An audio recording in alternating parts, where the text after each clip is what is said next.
त्रिपुरा के रहने वाले 24 वर्ष के एक छात्र एंजल चकमा और 21 वर्ष के उसके छोटे भाई माइकल चकमा के साथ कुछ लोगों ने देहरादून में मारपीट।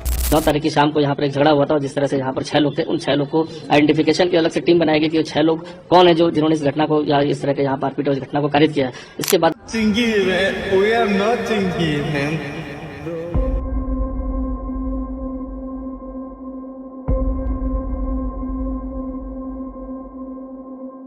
त्रिपुरा के एक लड़के को 4-5 लड़कों ने मिलकर मार दिया, सिर्फ एक वजह से कि उसके फेशियल स्ट्रक्चर नॉर्थ ईस्ट वाले थे।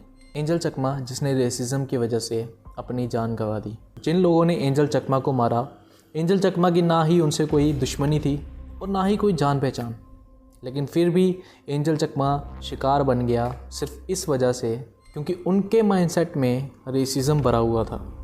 आई नो ये कितना बुरा लगता है क्योंकि मैं जम्मू कश्मीर से हूँ, तो बाहर अदर स्टेट्स में जाने पर लोग कई बार बोल देते हैं कि यार तेरे वहाँ पे तो मिलिटेंट्स होते होंगे ना, कहीं तू भी तो पाकिस्तान से तो नहीं मिला हुआ, कभी कहीं तू भी तो पाकिस्तानी तो नहीं है।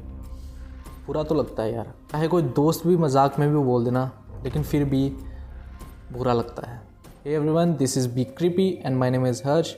इस चैनल में हम true crime documentaries, creepy incidents और अनसॉल्व मिस्ट्रीज़ और हॉरर स्टोरीज़ को कवर करते हैं। इस चैनल में मैं अपनी आवाज़ में स्टोरीज़ को नरेट करूँगा आपके लिए। अगर आपको मेरी वीडियोस अच्छी लगे, मेरे नरेशन अच्छी लगे, तो इस चैनल को सब्सक्राइब कर देना और वीडियो को शेयर और लाइक भी कर देना।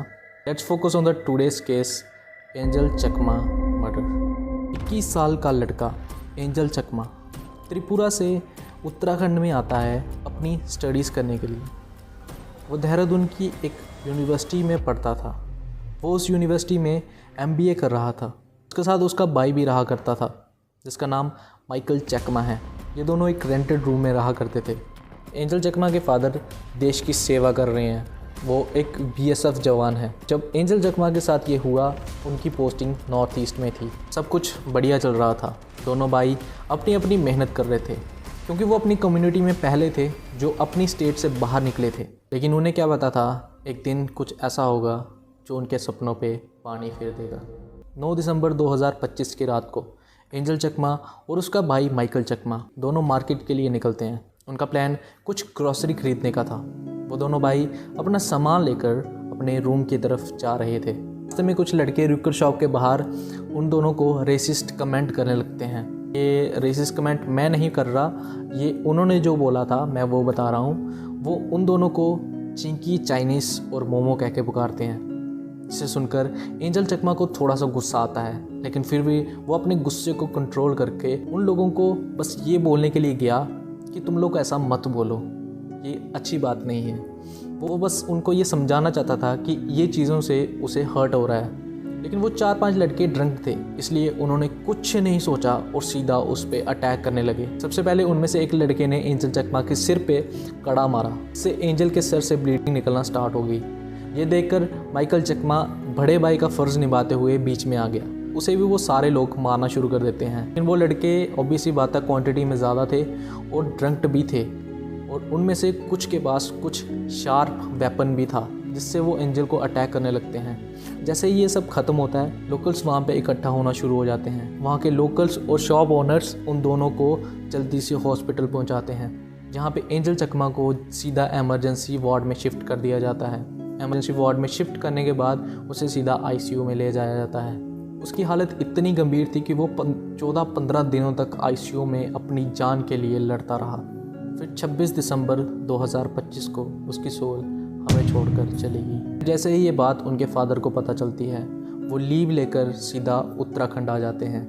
उत्तराखंड आने के बाद वो अपने बेटे की लाइफलेस बॉडी को देखते हैं और फिर वो अपने बेटे की बॉडी को लेकर वापस त्रिपुरा चले जाते हैं लास्ट रिचुअल्स के लिए।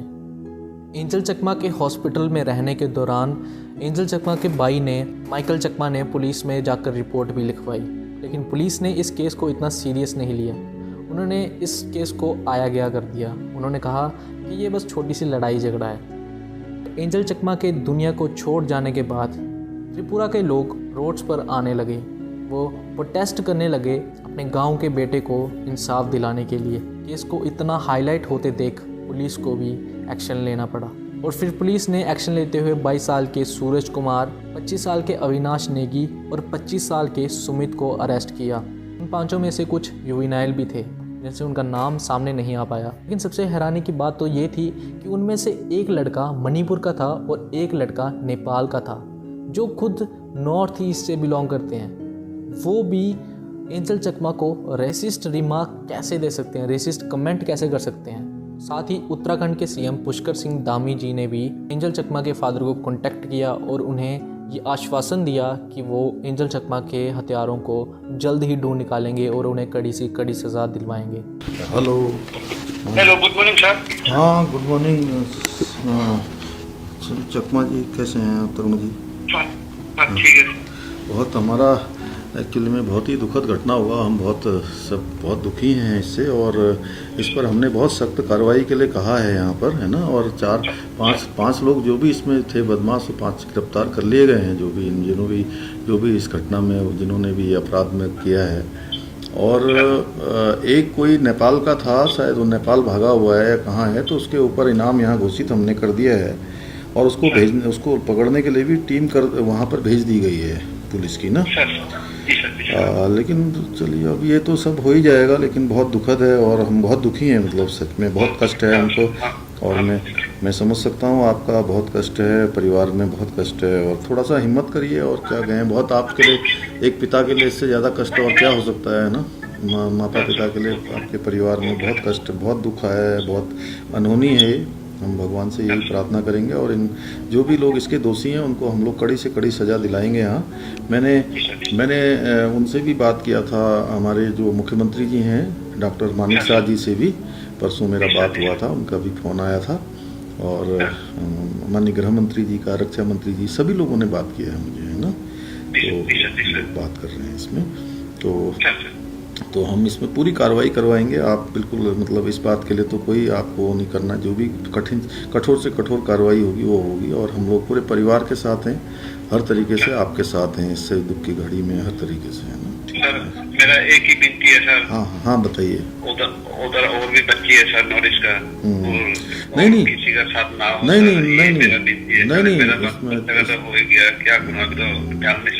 नहीं तरुण जी, ऐसा यहाँ पर कोई भी माहौल नहीं है। और हम लोग इस पर जो है खुद भी, यहाँ पर मैं खुद भी देखूंगा, इस तरीके का यहाँ पर कुछ नहीं होता। यहाँ पर तो बहुत पूरे देश भर के बच्चे हैं, मतलब मुझे लगता है कि कई लाखों बच्चे बाहर के आते हैं यहाँ पढ़ने के लिए, सभी जगह के ना।